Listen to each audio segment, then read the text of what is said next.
It's been more than 12 hours since this fire started, and this piece of wood is still warm to the touch. You can even see where it's smoking. Stricter laws for texting while driving. I'm Amanda Harry. I'll tell you what you could stand to lose if you decide to break the law. Coming up. And they're not just hoping to revitalize the area for the students, but also for the community by opening up a restaurant or a juice bar down underneath the apartments in the retail space. Today's event wasn't all about the crafts. People could also give back to the community by donating to Chow. And there was a couple ways to donate, one of which was by bringing a bag of non-perishable food items and dropping it into the blue bins. Under the stricter penalties, if you're caught doing this behind the wheel when a cop pulls you over, you could lose your license for 4 months. There are 3 ways to throw the rock. One is to stand up and use a stick, another is to come down on your knee, and the third is to do the foot slide. Students had the chance to try out 2 different distracted driving simulators, one which made them feel as if they were drunk, and the other which had them texting and trying to drive. Fishers had 3 options for drilling their hole today. They could use an electric, a gas-powered, or a manual auger to drill 16 inches into the ice. Using a manual auger could take up to a half hour. Voting for Mr. Yogurtland is simple. When you go to check out your yogurt, you grab one of these slips and write the candidate you wish to vote for's name on it, and then you slide it into the box. The chairs were a project by last year's Remembrance Scholars. People wrote good deeds on the chairs. And although you can't write on them this year, you can submit a recommendation for something to be written on them.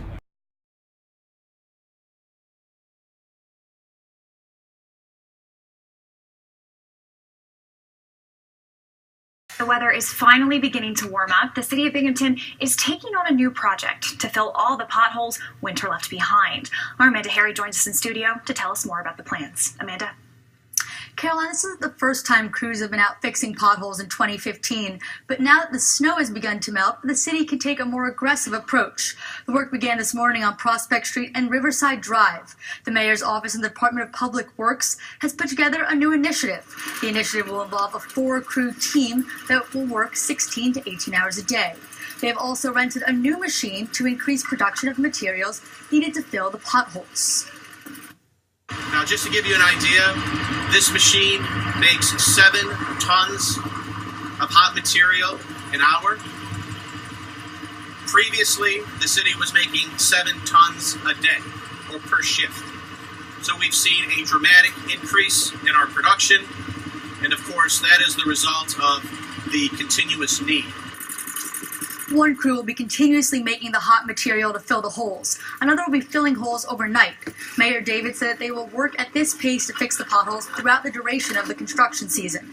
At the end of April, the asphalt plan will open and the 2015 street construction plan will begin. Mayor David says that by the end of 2015, Prospect Street will be a brand new, smooth roadway.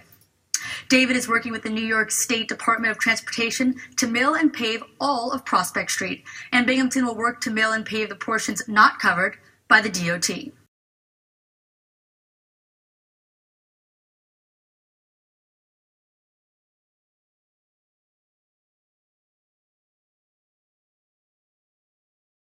Oh, it's a beautiful day in the neighborhood for ice fishing. After months of preparation, the 2015 Perch Derby is here. It's kind of a relief for all the Lions Club because there's not much to do the day of the Derby. We have the food trailer here, so we have people doing the food trailers. Although the Lions Club was well prepared for the event, not all of the fishermen were. Probably we should have put more prep into it. It's kind of a last minute Friday night, throw everything together, and then we get here and dig around and look for all of the hooks and the string. And some were unprepared for the conditions. This year's Perch Derby was a little bit more difficult than years past. Because of the added snow and slush the fishermen had to dig through just to get to the ice. But the extra digging isn't so bad when you do it with friends and family. it pretty much makes the whole experience. If it was me by myself, I probably would stay inside where it's nice and warm. But definitely being out here with these guys and having some good laughs and some good times is something to talk about and tell our kids and stuff. And when they're big enough, bring them along too. It's one of the greatest feelings. It's like, even if you don't catch fish, it's a lot of socialization. And it's not just a man's sport. A few women got in on the action. They think more would join in too if they learned to do one thing. They don't know how to dress. They don't know how to layer up and forget about being a girl.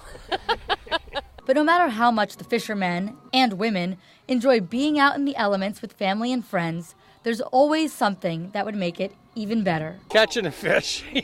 Seeing that we haven't done that yet. In New Berlin, Amanda Harry, WBNG-TV, Action News.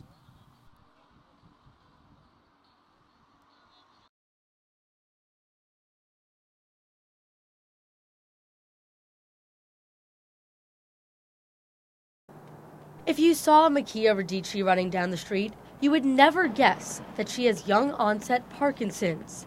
In 2005, the mother of two had some pain in her arm and was having trouble writing after the birth of her son. Simple task a mother does was so hard, and I was so tired, and I felt bad. She was diagnosed with the disease a year later, and symptoms continued to get worse. My right leg was not working. I was slapping the pavement when I ran. It was really hard.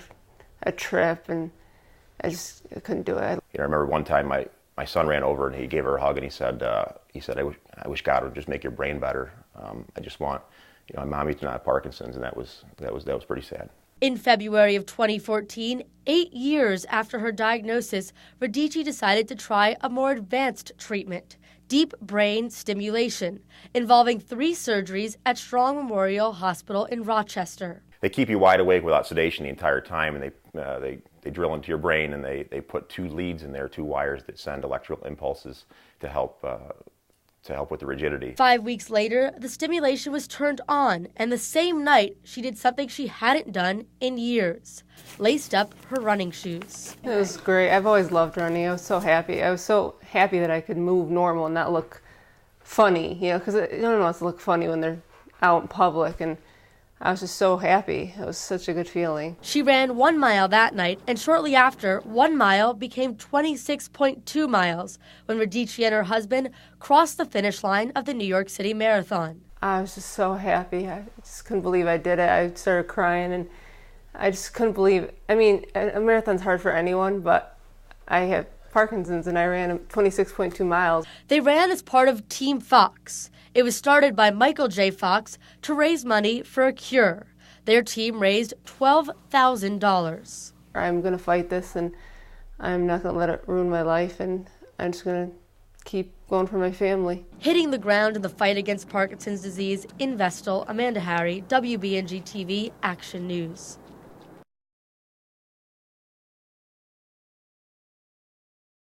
It's horrific pain. It's pain like the best way it feels like a tractor trailer has run over your leg, and it's just excruciating. Mary Petrarca lost her leg 10 years ago, but at times she still has phantom sensation, as if her leg was still there. To this day, I still I'll be walking along, and I'm in a good pace with my prosthetic leg, and all of a sudden I'll get the feeling that my leg is there, my real leg. So I'll take a misstep and end up falling every time. Mary's story started with a fall as well. She lost her leg after taking a fall down a set of stairs that required surgery that resulted in an infection. Eventually, she was told she had to choose between her life and her leg. And I just burst into tears crying, saying, I think I made the wrong decision. I think I made the wrong decision. And he just held me, and he was crying. He's like, you're going to be all right. And I was so scared. Scared because I didn't know what was going to happen from this point on. Mary had an above-the-knee amputation. She experienced a lot of pain after surgery. The physical pain could be taken care of by drugs, but the phantom pain wasn't and still isn't that simple. Since we don't really know the mechanism of it, we don't really know what's going on. There's something in the processing of it. So it's not like a psychological condition, but there's definitely some sensation processing. There's something wrong with that going on. There are some therapies that can possibly help amputees. One therapy is mirror therapy. The amputee to put a mirror opposite their sound leg so that when they look down, it looks as if they have 2 legs. The therapy tries to reroute the brain to think that the amputee has both limbs. Why tricking the brain into thinking that it has 2 sound limbs doesn't really sound like it would fix the problem, but for some people it's been the thing. Some people don't respond to it at all, so we're still always chasing this problem, trying to figure out what causes it and what we can do to help them.